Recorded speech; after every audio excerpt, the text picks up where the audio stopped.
नमस्कार, आप देख रहे हैं यूपी न्यूज 24/7 और मैं हूं आपके साथ ज्योतिका। आइए रुक करते हैं फटाफट खबरों की ओर। भारत और ऑस्ट्रेलिया के बीच तीसरा टेस्ट मैच ब्रिस्बेन में शुरू हो रहा है। इस मैच के लिए ऑस्ट्रेलिया ने अपने प्लेइंग 11 का ऐलान कर दिया है। दूसरे टेस्ट मैच में चोट के कारण बाहर रहे जोस हेजलवुड की टीम में वापसी हुई है। स्कॉट बोलैंड को बाहर जाना पड़ा है। इसके अलावा कोई और बदलाव नहीं हुआ है।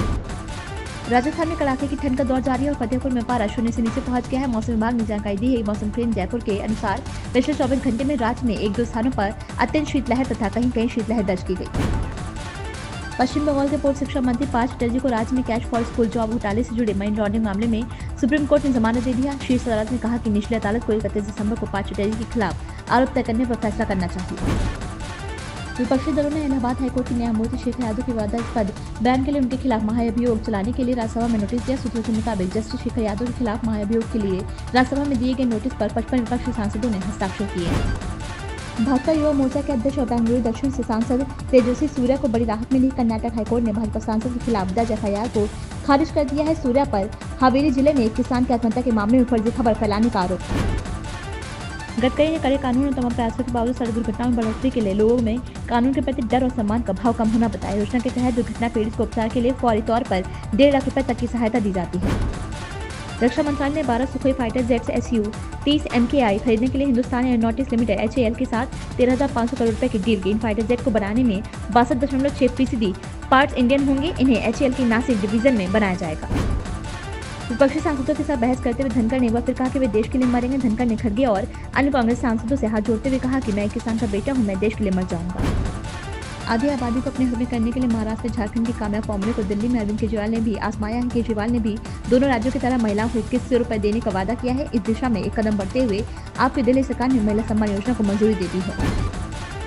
प्रधानमंत्री नरेंद्र मोदी कहते हैं, मेरा मानना है कि महाकुंभ एकता का महायज्ञ। जब संचार के आधुनिक साधन नहीं थे तब कुंभ जैसे आयोजनों ने बड़े सामाजिक बदलाव की नींव तैयार की थी। देश के हर कोने में समाज में एक सकारात्मक संदेश जाए।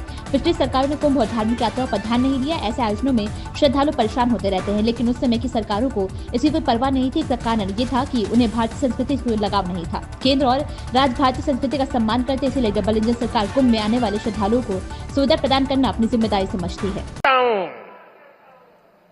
ये महाकुंभ एकता का महायज्ञ है, जिसमें हर तरह के भेदभाव की आहुति दी जाती है। यहां संगम में डुबकी लगाने वाला हर भारतीय एक भारत श्रेष्ठ भारत की अद्भुत तस्वीर प्रस्तुत करता है।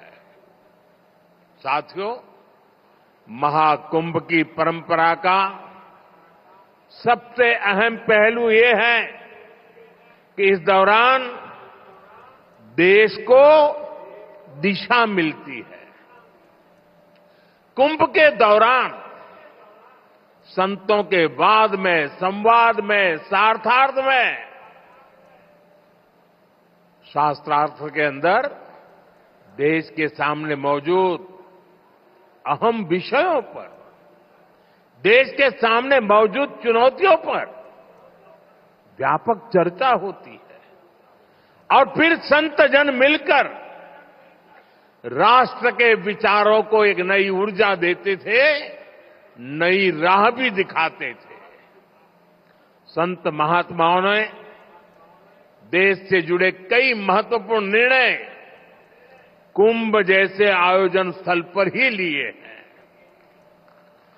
जब संचार के आधुनिक माध्यम नहीं थे, तब कुंभ जैसे आयोजनों ने बड़े सामाजिक परिवर्तनों का आधार तैयार किया था।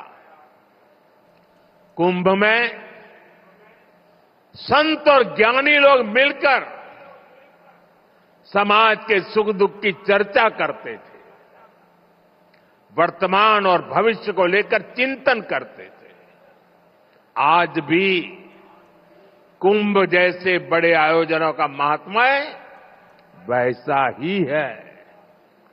ऐसे आयोजनों से देश के कोने कोने में समाज में सकारात्मक संदेश जाता है। राष्ट्र चिंतन की ये धारा निरंतर प्रवाहित होती है। इस आयोजन के नाम अलग अलग होते हैं, पड़ाव अलग अलग होते हैं, मार्ग अलग अलग होते हैं, लेकिन यात्री एक होते हैं, मकसद एक होता है। इन खबरों में बस इतना ही। बने रहिए यूपी न्यूज़ 24/7 के साथ।